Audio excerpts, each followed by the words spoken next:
Bienvenue à tous et merci de nous rejoindre dans cette nouvelle édition de l'Africa Newsroom. Aujourd'hui, 4e volet de notre semaine sur le secteur hôtelier, avec notre dossier du jour qui sera consacré à l'essor du tourisme au Rwanda. Au programme également de cette émission, le président mauritanien Mohamed Ould Abdelaziz a annoncé l'organisation prochaine d'un référendum sur le projet de révision de la Constitution.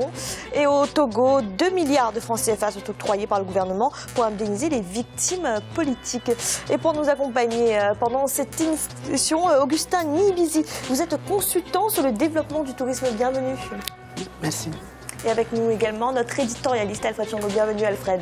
Merci Fanny, très heureux de vous retrouver autour de ce plateau. Et puis à mes très chères téléspectatrices aussi, merci de leur accueil bienveillant. Tout de suite l'actualité du jour.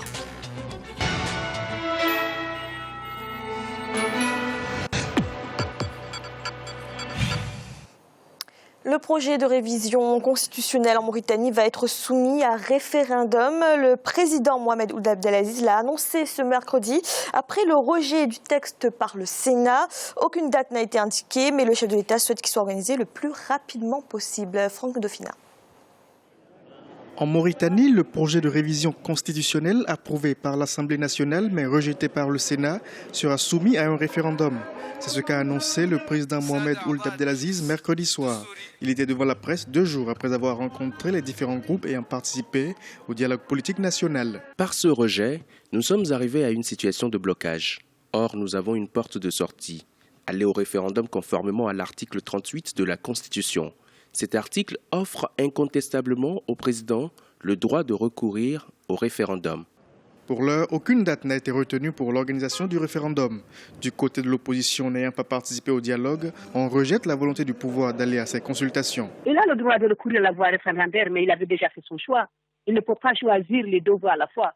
Il avait dit clairement dans son discours qu'il ne consultait pas le peuple pour la modification de la Constitution et qu'il va soumettre cette modification au Parlement. Et c'est ce qu'il a fait. Donc il ne peut pas plagier sur les deux procédures, ce n'est pas possible. Sa demande a été rejetée par le Sénat et en conséquence, il cherche maintenant à se faire désavouer les sénateurs par le peuple. Ce n'est pas possible. On ne peut pas, il est complètement forclos. Il a déjà choisi une voie. Et la loi dit qu'il a droit seulement à une seule voie, soit la voie référendaire, soit en consultant les 2 chambres. Et il a choisi de consulter les 2 chambres. Quand il a consulté les 2 chambres, la décision est claire, c'est un rejet. Le projet de modification constitutionnelle rejeté concernait, entre autres, la suppression du Sénat et de la Haute Cour de justice, la création de conseils régionaux et le changement du drapeau et de l'hymne national de la Mauritanie. Alfred, comme le dit le président, on est en face aujourd'hui d'un blocage et la seule solution, c'est le référendum. Mohamed Ould Abdelaziz peut dire ce qu'il veut. La représentante de l'Association des défenses des droits de l'homme de Mauritanie a été explicite sur la procédure à suivre. La Constitution dit soit vous consultez les 2 chambres réunies, donc le Parlement, qui doivent voter de la même façon, soit vous consultez le peuple par référendum. Or, Mohamed Ould Abdelaziz avait choisi la voie parlementaire, c'est-à-dire de convoquer les 2 chambres. Il a été désavoué par le Sénat. Là, il veut faire un putsch constitutionnel, puisqu'il excipe de l'article 38. D'autres juristes disent l'article 100, 101, etc. de la Constitution mauritanienne, ces articles sont très clairs. Disent au fond que le président ne peut pas revenir sur le référendum. Et que de toute façon, s'il a choisi la voie parlementaire, il ne peut plus passer par la voie référendaire. Exactement. Ces articles de la Constitution mauritanienne sont très explicites. On ne peut pas soumettre à référendum un texte qui n'a pas été voté dans les mêmes termes par les 2 chambres réunies par le Parlement. Donc, il peut faire ce qu'il veut, mais il va à l'encontre de sa propre constitution. Alors, parmi les 33 sénateurs qui ont voté contre le projet de révision au Sénat, 24 sont de la majorité. Ça veut dire quoi? Que même le pouvoir est divisé sur cette question? Ah mais oui, mais ces sénateurs-là, ils ne vont pas se faire harakiri. Voter une loi qui les décapite. Donc, qui va supprimer le Sénat. Exactement, supprimer le Sénat. Or, il y a quelques années, lorsque justement cette idée de créer le Sénat en Mauritanie avait été soulevée par le même Mohamed Ould Abdelaziz, Nous étions un certain nombre à dire ça ne sert à rien de créer en Afrique 2 chambres. Une seule chambre suffit, mais par suivisme juridique, constitutionnel, il a voulu le faire et quelques années après, il veut revenir en arrière. Mal lui en a pris, et justement dans ce cas-là, je crois qu'effectivement, il fait fausse route. Il est dans une impasse, il faut laisser passer le temps, continuer à fonctionner dans le même système et choisir peut-être d'autres voies pour modifier un certain nombre de choses. Alors le président, lui, il estime, il dit que l'avis de son camp, de son propre camp, de la majorité contre cette révision de la Constitution, c'est un dysfonctionnement de la démocratie et inacceptable au plan moral et éthique. Mais ça ne peut pas être un dysfonctionnement. Ou alors on a un Parlement godillot qui obéit au doigt et à la couture pour dire, ben voilà, le président a dit, nous votons. Non. Ils exercent leur liberté, j'allais dire, leur droit démocratique d'être en désaccord avec le président de la République quand ils jugent que la proposition de modification qui leur est soumise va à l'encontre des intérêts, justement, non seulement de ces députés, mais aussi du peuple mauritanien. Alors, Alfred, cette fameuse révision de la Constitution prévoit la suppression du Sénat, on l'a dit, le remplacement des conseils régionaux, mais aussi le changement de drapeau et la suppression de la Haute Cour de justice et du médiateur de la République. Alors, que vous inspire ce projet? C'est là où on s'aperçoit effectivement que le président mauritanien veut aller dans l'autocratie. Il est en train d'imiter, il voudrait imiter, ou il est en train d'imiter à sa façon Recep Tayyip Erdogan en Turquie. C'est exactement la même procédure. On veut supprimer des instances de contrôle démocratique pour accumuler tous les pouvoirs dans les mains d'une seule personne, c'est-à-dire le président de la République. Pourquoi il veut supprimer la Haute Cour de justice?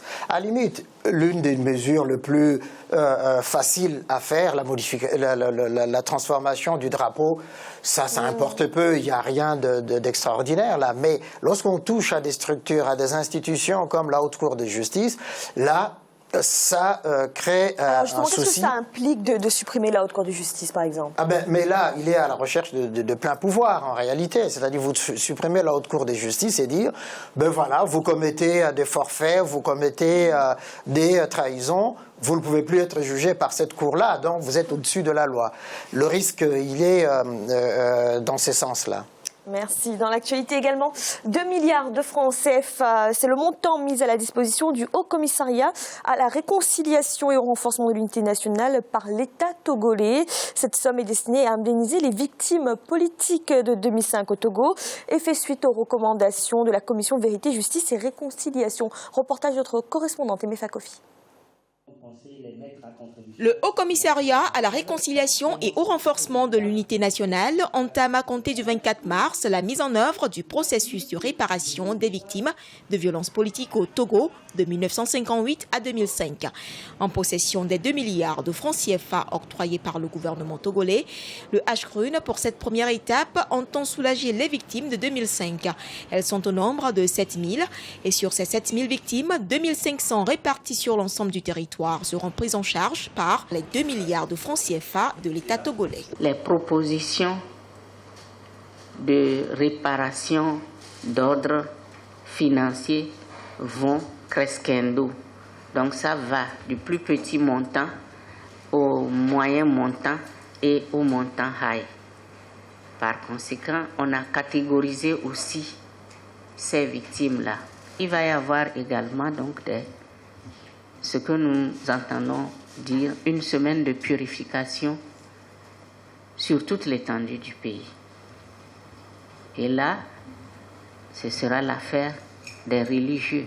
La mise en œuvre de la phase de réparation des victimes est annoncée en 3 étapes.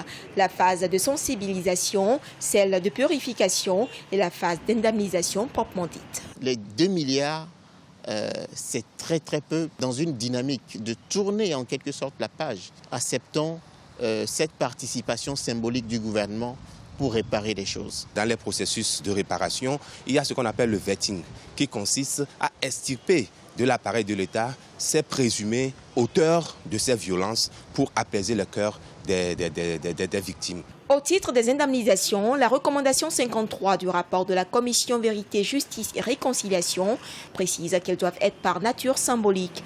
Le programme de réparation proposé par la Commission Vérité, Justice et Réconciliation prend en compte notamment la violence politique, les atteintes aux droits de l'homme et les violations liées au foncier. Alfred, indemniser les victimes, c'est une partie intégrante du processus de réconciliation? Je pense effectivement que c'est un moment important justement de ce processus. Parmi toutes les dispositions qui sont prises justement pour arriver à la réconciliation, à l'unité nationale. Auquel il faut ajouter le processus de purification. Je crois que c'est une voie intelligente que les Togolais ont trouvé pour justement régler ce différend qui dure quand même depuis 2005 et malgré justement les demandes du Haut Commissariat à la réconciliation, en tout cas la commission Vérité et Réconciliation.